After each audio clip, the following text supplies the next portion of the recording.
Of Mice and Men, Chapter 3. Although there was evening brightness showing through the windows of the bunkhouse, inside it was dusk. Through the open door came the thuds and occasional clangs of a horseshoe game, and now and then the sound of voices raised in approval or derision. Slim and George came into the darkening bunkhouse together. Slim reached up over the card table and turned on the tin-shaded electric light. Instantly, the table was brilliant with light, and the cone of the shade threw its brightness straight downward, leaving the corners of the bunkhouse still in dusk. Slim sat down on a box, and George took his place opposite. "It wasn't nothing," said Slim. "I would have had to drowned most of 'em anyway. No need to thank me about that." George said, "It wasn't much to you, maybe, but it was a hell of a lot to him. Jesus Christ, I don't know how we're going to get him to sleep in here. He'll want to sleep right out in the barn with him. We'll have trouble keeping him from getting right in the box with them pups." "It wasn't nothing," Slim repeated. "Say, you was sure right about him. Maybe he ain't bright, but I never seen such a worker. He damn near killed his partner, Buckin Barley. There ain't nobody can keep up with him. God almighty, I never seen such a strong guy." George spoke proudly. "Just tell Lenny what to do, and he'll do it if it takes no figuring. He can't think of nothing to do himself, but he sure can take orders." There was a clang of horseshoe on iron stake outside, and a little cheer of voices. Slim moved back slightly to the light, so the light was not on his face. "Funny how you can string 'em along together." It was Slim's calm invitation to confidence. "What's funny about it?" George demanded defensively. "Oh, I don't know. Hardly none of the guys ever travel together. I hardly never seen two guys travel together. You know how the hands are. They just come in and get their bunk and work a month, and then they quit and go out alone. Never seem to give a damn about nobody. It just seems kind of funny, a cuckoo like him and a smart little guy like you traveling together." "He ain't no cuckoo," said George. "He's dumb as hell, but he ain't crazy. And I ain't so bright neither. Or I wouldn't be bucking barley for my 50 and found. If I was bright, if I was even a little bit smart, I'd have my own little place, and I'd be bringing in my own crops, instead of doing all the work and not getting what comes up out of the ground." George fell silent. He wanted to talk. Slim neither encouraged nor discouraged him. He just sat back and quiet and receptive. "It ain't so funny, him and me going round together," George said at last. "Him and me was both born in Auburn. I know his Aunt Clara. She took him in when he was a baby and raised him up. When his Aunt Clara died, Lenny just came along with me out working. Got kind of used to each other after a little while." "Oh," said Slim. George looked over at Slim and saw his calm, godlike eyes fastened on him. "Funny," said George. "I used to have a hell of a lot of fun with him. Used to play jokes on him because he was too dumb to take care of himself. But he was too dumb even to know he had a joke played on him. I had fun." "Made me seem goddamn smart alongside of him. Why'd he do any damn thing I told him? If I told him to walk over a cliff over it, he'd go. That wasn't so damn much fun after a while. He never got mad about it neither. I beat the hell out of him, and he would have just bust every bone in my body just with his hands, but he never lifted a finger against me." George's voice was taken on the tone of confession. "Tell you what made me stop that. One day a bunch of guys was standing around on the Sacramento River. I was feeling pretty smart. I turned to Len and says, 'Jump in,' and he jumps. Couldn't swim a stroke. He damn near drowned before we could get him out. And he was so damn nice to me for pulling him out. Clean forgot I told him to jump. Well, I ain't done nothing like that no more." "He's a nice fella," said Slim. "Guy don't need no sense to be a nice fella. Seems to me sometimes it just works the other way around. Take a real smart guy, and he ain't hardly ever a nice fella. George stacked the scattered cards and began to lay out his solitaire hand. The shoes thudded on the ground outside. At the windows, the light of the evening still made the window squares bright. You know what? I can't really see. The light is so dim in this room. Bear with me.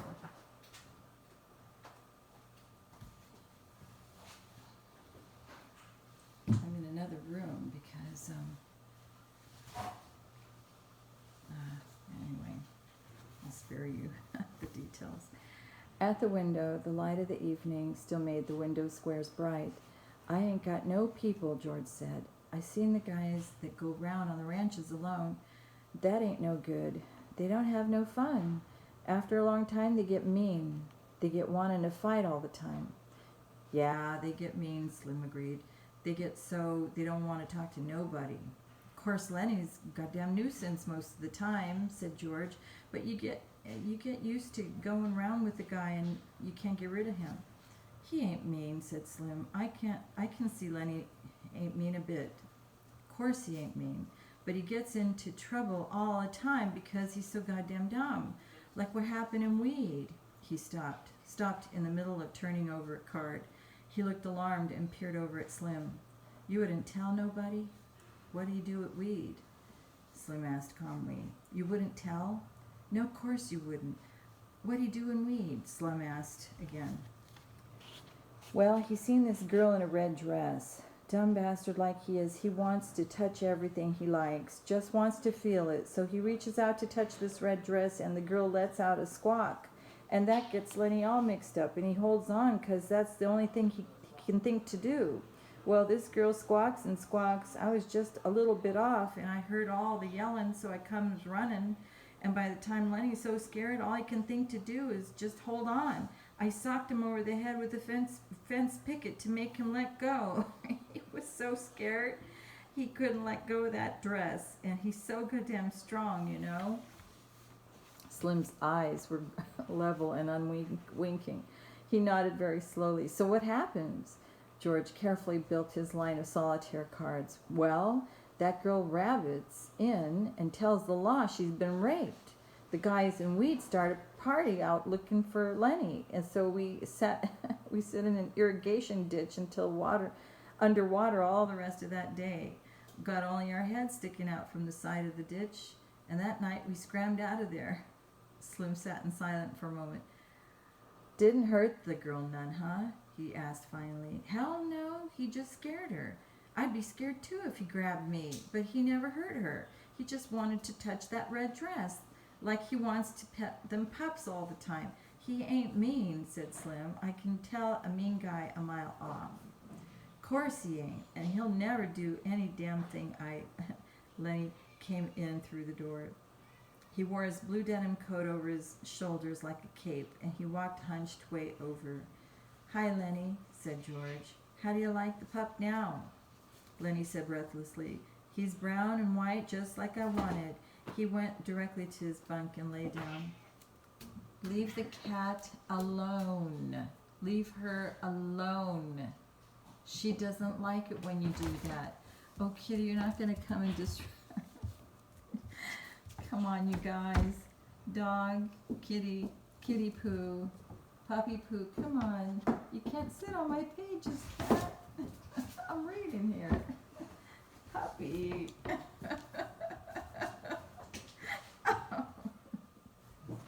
I'm sorry. I was so distracted. Oh my goodness. Where was I? Oh dear. I'm so sorry. George put down his cards very deliberately. Lenny, he said sharply. Lenny twisted his neck and looked over his shoulder. Huh? What do you want, George?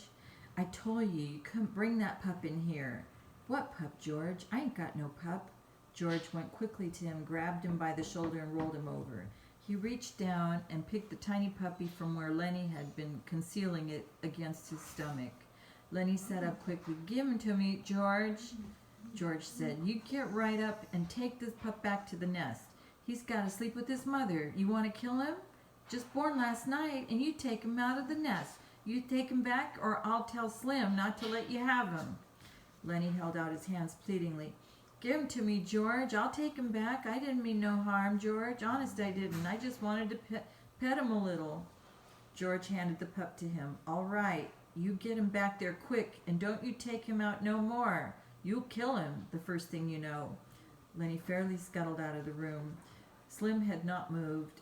His calm eyes followed Lenny out the door. Jesus, he said, he's just like a kid, ain't he? Sure he is. He is just like a kid. Kitty, you can't sit on the book I'm reading here. Kitty poo, puppy poo. Come on, you guys. I got a big schnoz. This dog's schnoz is right in the book here. I'm so sorry. Sure he is. There ain't no more harm in him than a kid neither. Except he's so strong. I bet he won't come in here to sleep tonight. He'd sleep right alongside that box in the barn. Well, let him. He ain't doing no harm out there. It was almost dark outside now. Old Candy, the swamper, came in and went to his bunk. I'm sorry. Kitty, come on, Kitty. I can't pet you now. Old Candy, the swamper, came in and went to his bunk, and behind him struggled the old... What do you want, puppy poo? What is it? Come on. Hello, Slim. Hello, George. Didn't either of you play horseshoes? I don't like to play every night, said Slim. Candy went on. Either you guys get a slug of whiskey. I got a gut ache. I'm sorry. I'm not reading correctly. Cat, you have to get off the book. Oh my God, now she's getting so comfortable right in front of me. This is why it's so hard to read around here. I'm so distracted all the time. That's how it is, isn't it, Kitty? You're the best little kitty ever, aren't you? Oh, gosh. Leave the cat alone. Leave her alone. Get down. I'm so sorry for the distraction. Let me back it up a little bit. It was almost dark outside now. Old Candy, the swamper, came in and went to his bunk, and behind him struggled his old dog. Hello, Slim. Hello, George. Didn't neither of you play horseshoes? I don't like to play every night, said Slim. Candy went on. Either of you guys got a slug of whiskey? I got a gut ache. I ain't, said Slim. I'd drink it all myself if I had. I ain't got a gut ache neither. Got a bad gut ache, said Candy. Them goddamn turnips gave it to me. I know they were going to before I even ate them. The thick-bodied Carlson came in out of the darkening yard. He walked to the other end of the bunkhouse and turned on the second shaded light. Darker than hell in here, he said. Jesus, how that nigger can pitch shoes. He's pretty good, said Slim. Damn right he is, said Carlson. He don't give nobody else a chance to win. He stopped and sniffed the air, and still sniffing, looked down at the old dog. God almighty, that dog stinks. Gotta get him out of here, Candy. I don't know nothing that stinks as bad as that old dog. You gotta get him out. Candy rolled to the edge of his bunk. He reached over and patted the ancient dog, and he apologized. Leave the cat alone.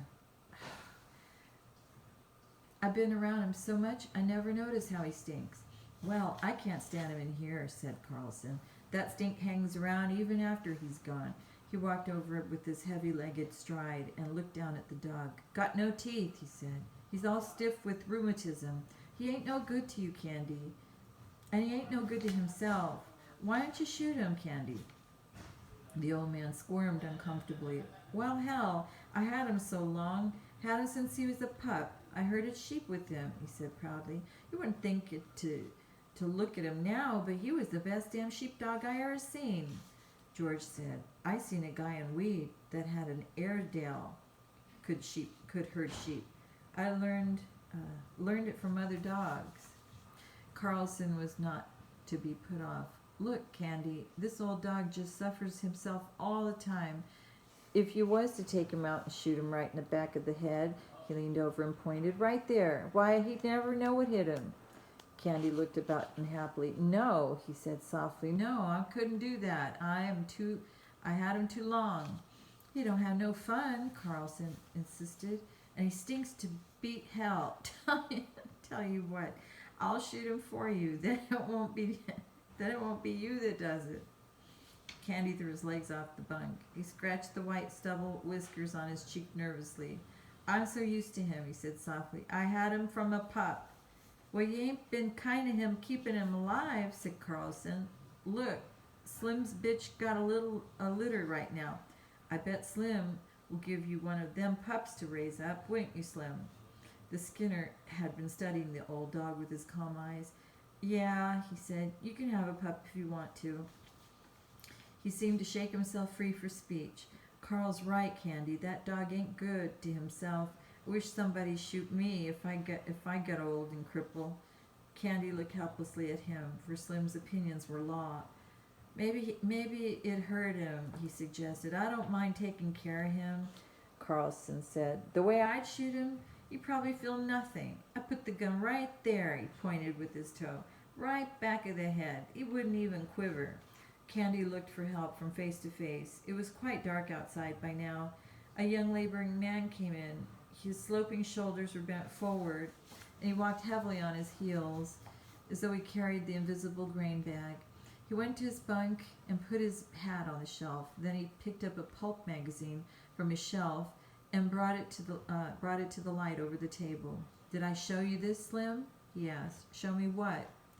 The young man turned to the back of the magazine, put it down on the table, and pointed with his finger. Right there. Read that. Slim bent over it. Go on, said the young man. Read it out loud. Dear Editor, Slim read slowly. I read your mag for 6 years, and I think it is the best on the market. I like stories by Peter Rand. I think he is a Windig. Give us more like The Dark Rider. I don't write many letters, just thought I would tell you that I like your mag. I think it's the best dime's worth I ever spent. Slim looked up questioningly. What you want me to read that for? Whit said. Go on, read the name at the bottom. Slim read. Yours for success, William Tenner. He glanced up at Whit again.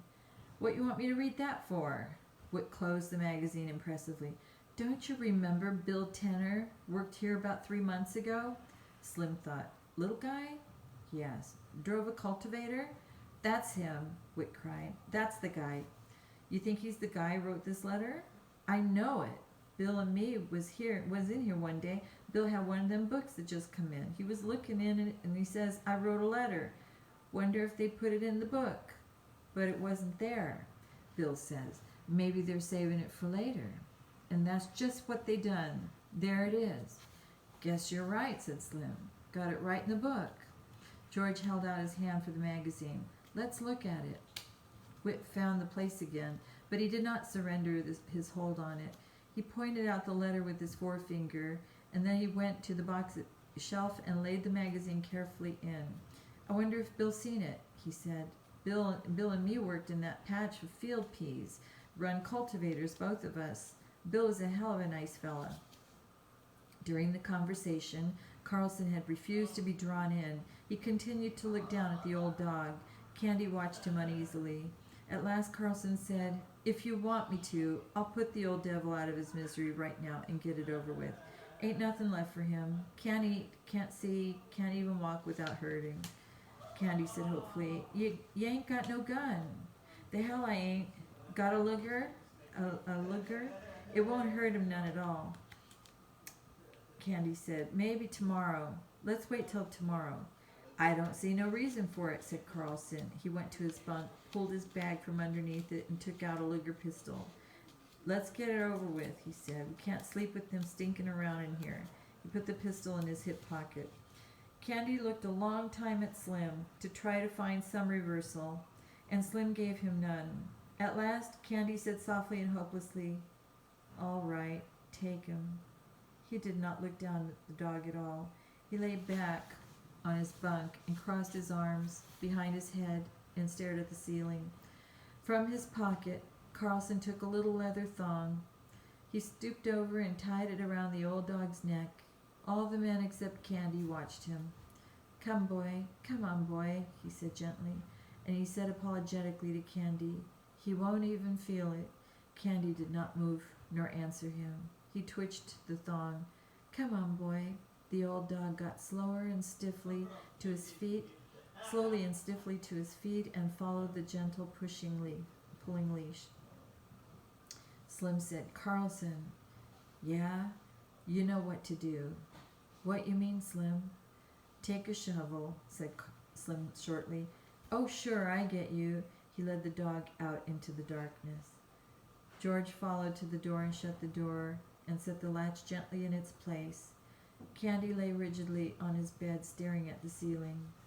Slim said loudly, one of my lead mules got a bad hoof. Got to get some tar on it." His voice trailed off. It was silent outside. Carlson's footsteps died away. The silence came into the room, and the silence lasted. George chuckled. "I bet Lenny's right out there in the barn with his pup. He won't want to come in here no more now he's got a pup." Slim said, "Candy, you can have any one of them pups you want." Candy did not answer. The silence fell on the room again. It came out of the night and invaded the room. George said, "Anybody like to play a little euchre?" "I'll play out with you if you," said Whit. They took places opposite each other at the table under the light, but George did not shuffle the cards. He rippled the edge of the deck nervously, and the little snapping noise drew the eyes of all the men in the room so that he stopped doing it. The silence fell on the room again. A minute passed, and another minute. Candy lay still, staring at the ceiling. Slim gazed at him for a moment, and then looked down at his hands. He subdued one hand with the other and held it down. There came a little gnawing sound from under the floor, and all the men looked down toward it gratefully. Only Candy continued to stare at the ceiling. "Sounds like there was a rat under there," said George. "We ought to get a trap down there." Whit broke out, "What the hell's taking him so long? Lay out some cards. Why don't you? We ain't gonna get no ichor played this way." George brought the cards together tightly and studied the backs of them. The silence was in the room again. A shot sounded in the distance. The men looked quickly at the old man. Every head turned toward him. For a moment he continued to stare at the ceiling. Then he rolled slowly over and faced the wall and lay silent. George shuffled the cards noisily and dealt them. Whit drew a scoring board to him and set the pegs to start. Whit said, "I guess you guys really come here to work." "How do you mean?" George asked. Whit laughed. "Well, you come on a Friday. You got 2 days to work till Sunday." "I don't see how you figure," said George. Whit laughed again. You do if you've been around these big ranches much. A guy that wants to look over a ranch comes in Saturday afternoon. He gets Saturday night supper and 3 meals on Sunday, and he can quit Monday morning after breakfast without turning his hand.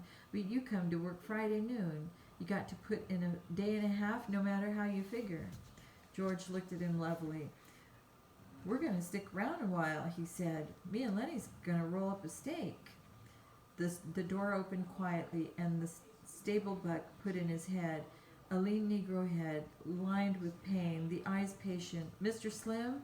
Slim took his eyes from old Candy. "Huh? Oh, hello, Crooks. What's the matter?"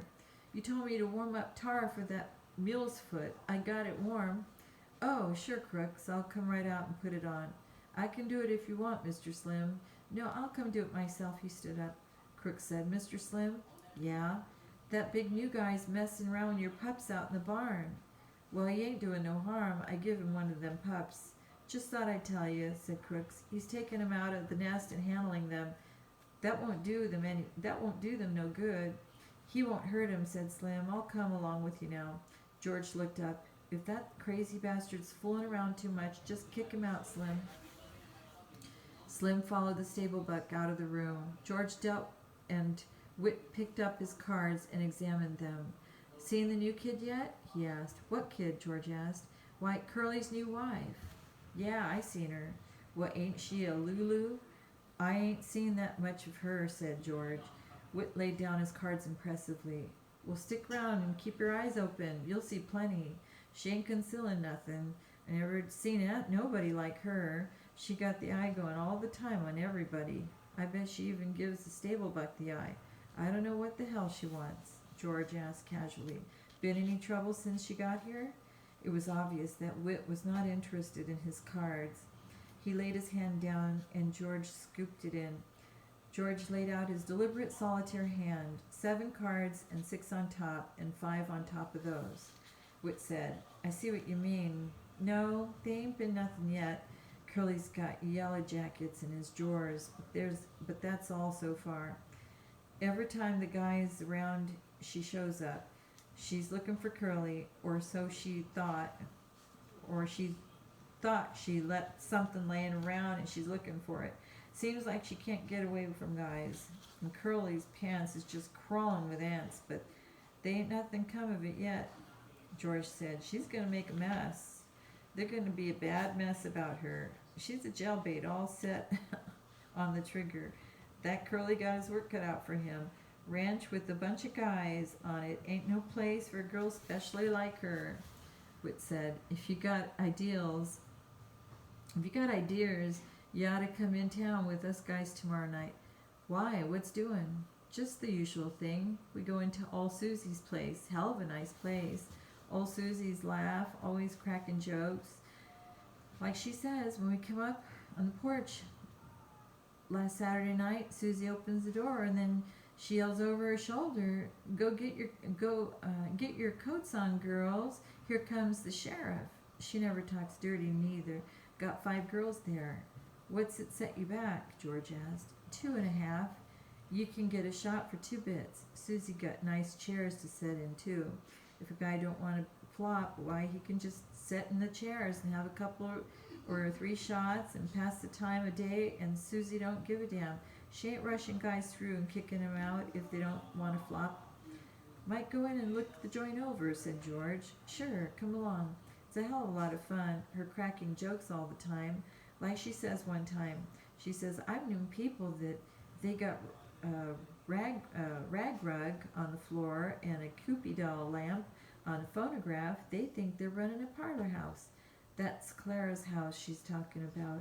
And Susie says, I know what you boys want, she said. My girls is clean, she says. And there ain't no water in my whiskey, she says. If you guys want to look at a Cupid doll lamp and take your own chance getting burned, why you know where to go. And she says, there's guys around here walking bow-legged because they like to look at a Cupid doll lamp. George asked, Clara runs the other house, huh? Yeah, said Whit. We don't never go there. Clara gets $3 a crack and 35 cents a shot, and she don't crack no jokes. But Susie's place is clean, and she's got nice chairs. Don't let no goo-goos in either. Me and Lenny's rolling up a steak, said George. I might go in and set, and I go in and set and have a shot, but I ain't putting out no 2.5. Well, a guy got to have some fun sometimes, said Whit. The door opened, and Lenny and Carson came in together. Lenny crept to his bunk and sat down, trying not to attract attention. Carlson reached under his bunk and brought out his bag. He didn't look at old Candy, who still faced the wall. Carlson found a little cleaning rod in the bag and can of oil. He laid them out on the bed and then brought out the pistol, took out the magazines, and snapped the loaded shell from the chamber. Then he fell to cleaning the barrel with the little rod. When the ejector snapped, Candy turned over and looked for a moment at the gun before he turned back to the wall again. Carlson said casually, Curly been in yet? No, said Whit. What's eating on Curly? Carlson squinted down the barrel of his gun. Looking for his old lady. I seen him going round and round outside, Whit said sarcastically. He spends half the time looking for her, and the rest of the time she's looking for him. Curly burst into the room excitedly. Any of you guys seen my wife? He demanded. She ain't been in here, said Whit. Curly looked threateningly about the room. Where the hell's Slim? Went out in the barn, said George. He was gonna put some tar on a split hoof. Curly's shoulder dropped and squared.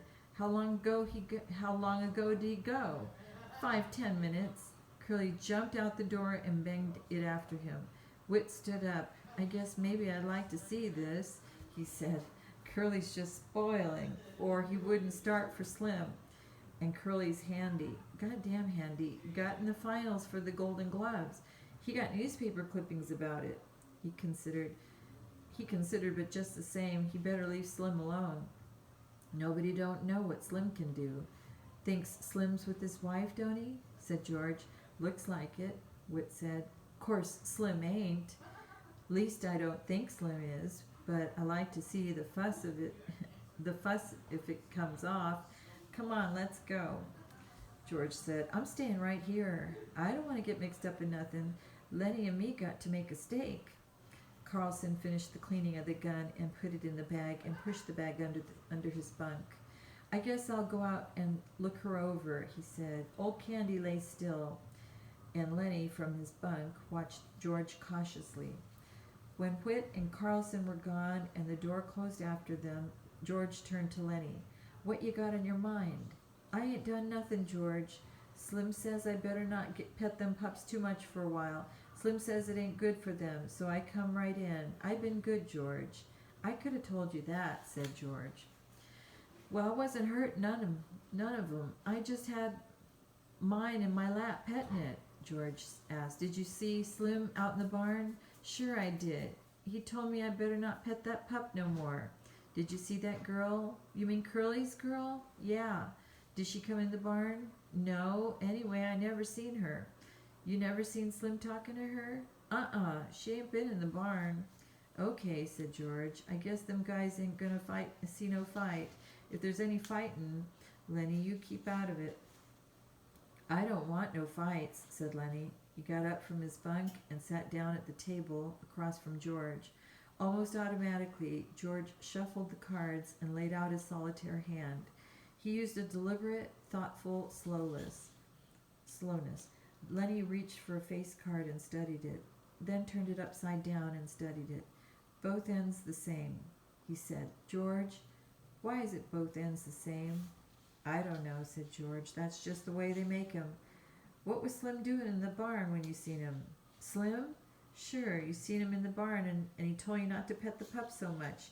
Oh yeah, he had a can of tar and a paintbrush. I don't know what for. You sure that girl didn't come in like she come in here today? No, she never come.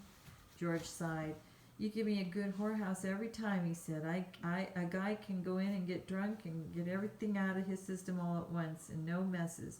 And he knows how much it's going to set him back. These here jail baits is just set on the trigger of the hoosegow.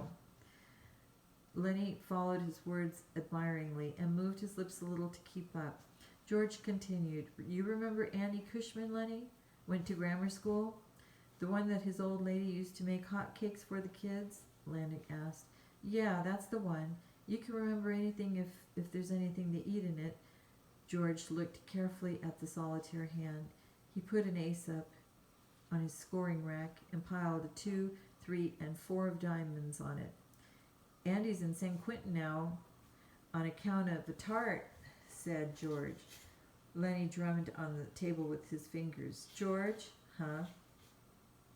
George, how long is it going to take till we get that little place and live on the fat of the land and rabbits? I don't know, said George. We got to get a big stake together. I know a little place we can get cheap, but they ain't giving it away. Old Candy turned slowly over. His eyes were wide open. He watched George carefully. Lenny said, Tell me about that place, George. I just told you last night. Go on, tell me again, George. Well, it's 10 acres, said George. Got a little windmill. Got a little shack on it and a chicken run. Got a kitchen, orchard, cherries, apples, peaches, cots, nuts. Got a few berries. There's a place for alfalfa and plenty water to flood in. They're a pig pen. And rabbits, George? No place for rabbits now, but I could easily build a few hutches, and you could feed alfalfa to the rabbits. Damn right I could, said Lenny. You're goddamn right I could.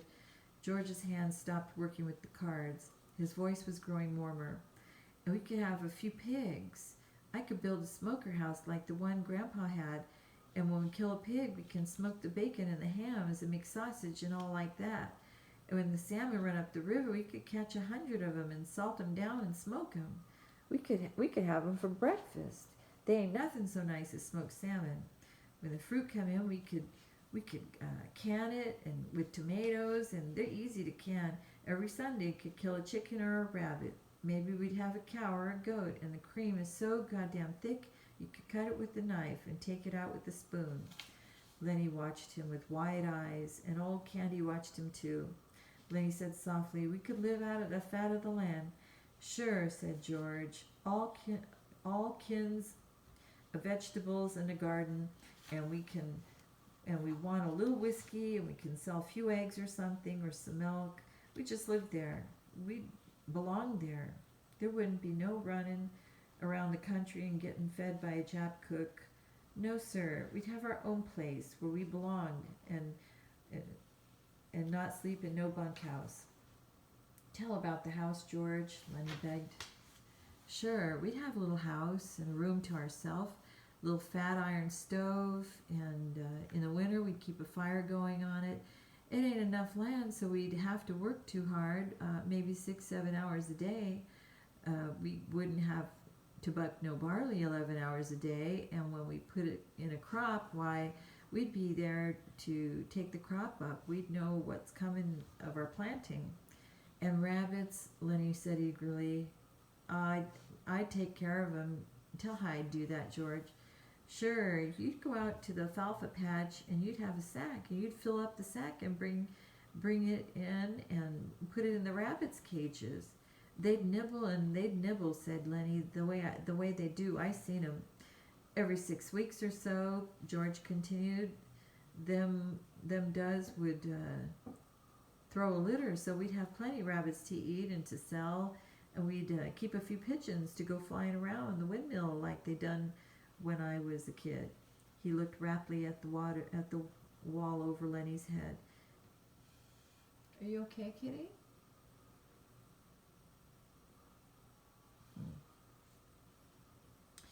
"And it'd be our own, and nobody could can us. If we don't like a guy, we can say, 'Get the hell out,' and by God, he'd got to do it. And if a friend came along, why, we'd have an extra bunk, and we'd say, 'Why don't you spend the night?' And by God, he would. We'd have a setter dog and a couple striped cats, but you gotta watch out. Them cats don't like little rabbits." Lenny breathed hard. "You just let 'em try to get the rabbits. I'll break their goddamn necks. I'll smash 'em with the stick." He subsided, grumbling to himself, threatening the future cats, which might dare to disturb the future rabbits. George sat entranced with his own picture. When Candy spoke, they both jumped as though they had been caught doing something reprehensible. Candy said, "You know where's a place like that?" George was on guard immediately. "Suppose I do," he said. "What's that to you?" "You don't need to tell me where it's at. Might be any place." "Sure," said George. "That's right. You couldn't find it in 100 years. Candy went on excitedly. "How much they want for a place like that?" George watched him suspiciously. "Well, I could get it for $600. The old people that owns it is flat bust, and the old lady needs an operation. Say, what's it to you? You got nothing to do with us." Candy said, "I ain't much good with only one hand. I lost my hand right here on this ranch. That's why they give me a job swamping. And they give me $250 because I lost my hand. And I got 50 more saved up right in the bank right now. That's 300, and I got 50 more coming at the end of the month. Tell you what," he leaned forward eagerly, "suppose I went in with you guys. That's $350 I'd put in. I ain't much good, but I could cook and tend the chickens and hoe the garden some. How'd that be?" George half closed his eyes. "I gotta think about that. We was gonna do it by ourselves." Candy interrupted him. "I'd make a will and leave my share to you guys in case I kick off, 'cause I ain't got no relatives, no nothing. You guys got any money? Maybe we could do her right now." George spat on the floor disgustedly. "We got $10 between us." Then he said thoughtfully, "Look, if me and Lenny work a month and don't spend nothing, we'll have $100. That'd be $450. I bet we could swing her for that. Then you and Lenny could go get her started, and I'd grab me a job, make up the rest, and you could sell eggs and stuff like that."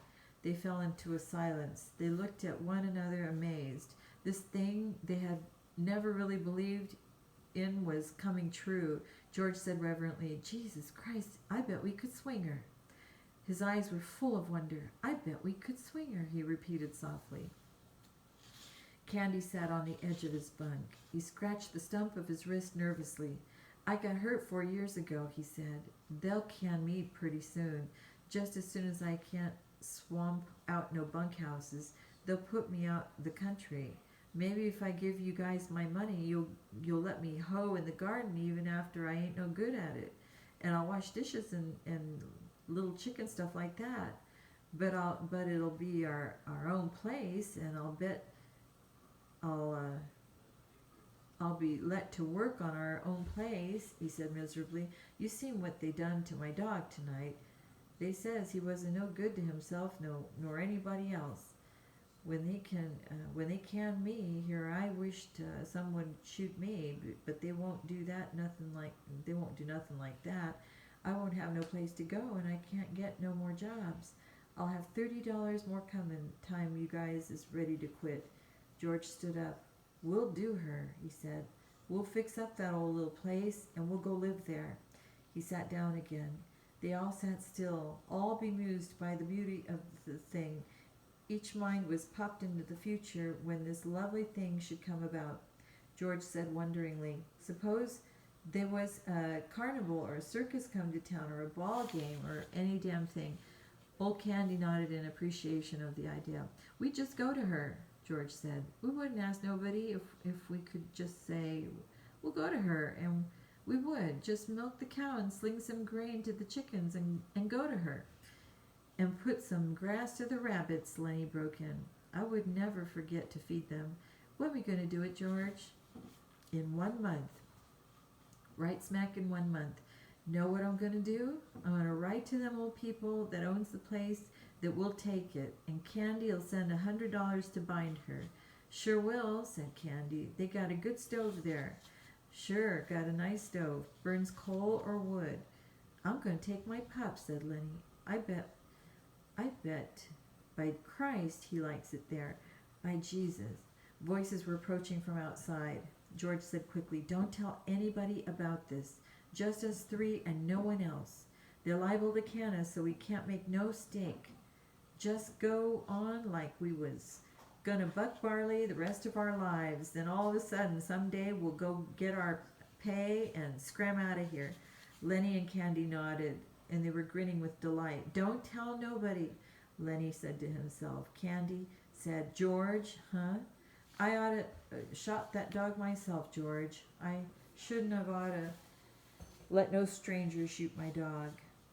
The door opened. Slim came in, followed by Curly and Carlson and Whit. Slim's hands were black with tar, and he was scowling.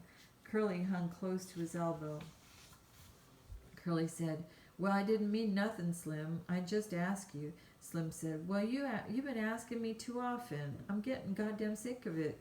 If you can't look after your own goddamn wife, why do you expect me to do it? You lay off of me. I'm just trying to tell you I didn't mean nothing, said Curly. I just thought you might have saw her. Well, why don't you tell her to stay the hell home where she belongs, said Carlson. You let her hang around bunkhouses, and pretty soon you're going to have some sumpum on your hands, and you won't be able to do nothing about it. Curly whirled on Carlson. You keep out of this, unless you want to step outside. Carlson laughed. You goddamn punk, he said. You tried to throw a scare into Slim. You couldn't make it stick. Slim throwed a scare into you. You're yellow as a frog belly. I don't care if you're the best welter in the country. You come for me, I'll kick your goddamn head off. Candy joined the attack with joy. Glove full of Vaseline, he said disgustedly.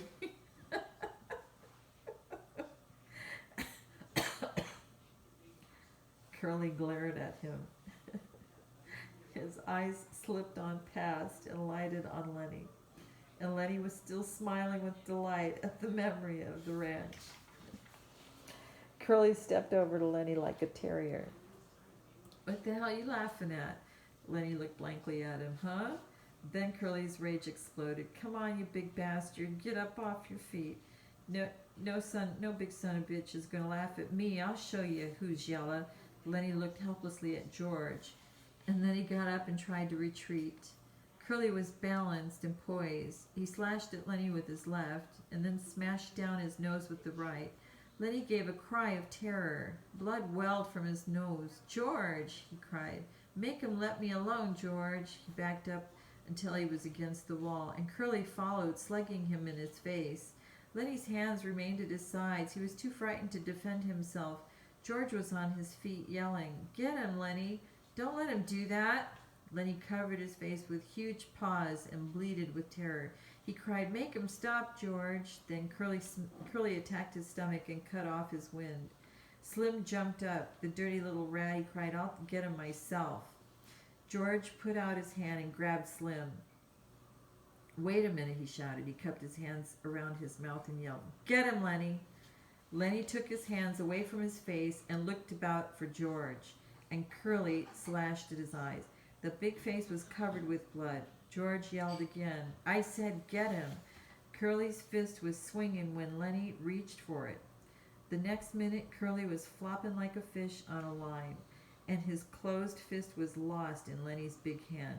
George ran down the room. "Let go of him, Lenny, let go!" But Lenny watched in terror the flopping little man whom he held. Blood ran down Lenny's face. One of his eyes was cut and closed.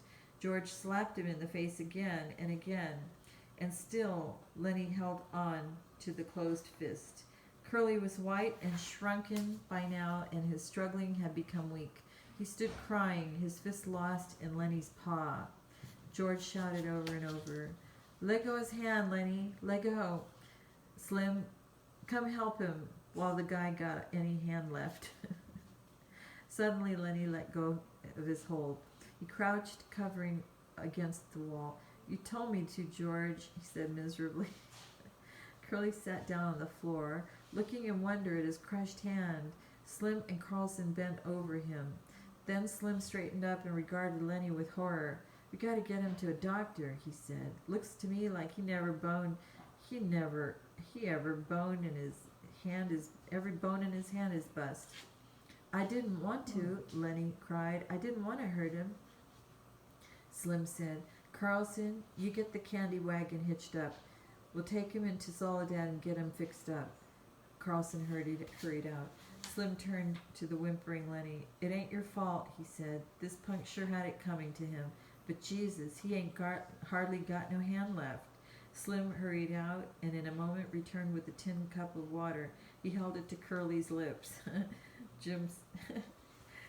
George said, "Slim, will we get canned now?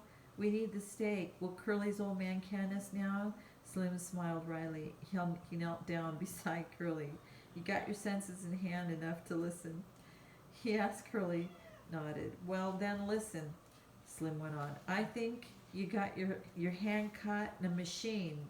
If you don't tell nobody what happened, we ain't going to. But you just tell it and try to get this guy canned, and we'll tell everybody, and then will you get the laugh?" "I won't tell," said Curly. He avoided looking at Lenny. Buggy wheels sounded outside. Slim helped Curly up. "Come on now. Carlson's gonna take you to the doctor." He helped Curly out the door. The sound of wheels drew away. In a moment, Slim came back into the bunkhouse. He looked at Lenny, still crouched fearfully against the wall. "Let's see your hands," he asked. Lenny stuck out his hands. "Christ almighty, I hate to have you mad at me," Slim said. George broke in. "Lenny was just scared," he explained. "He didn't know what to do. I told you nobody ought never to fight him." "No, I guess it was Candy I told." Candy nodded solemnly.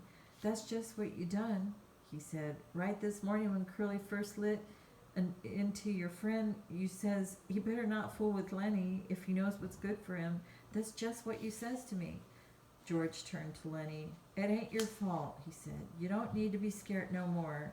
You done just what I told you. Maybe you better go in the washroom and clean up your face. You look like hell." Lenny smiled with his bruised mouth. "I didn't want no trouble," he said. He walked toward the door, but just before he came to it, he turned back. "George, What you want? I can still tend the rabbits, George. Sure, you ain't done nothing wrong. I didn't mean no harm, George. Well, get the hell out and wash your face.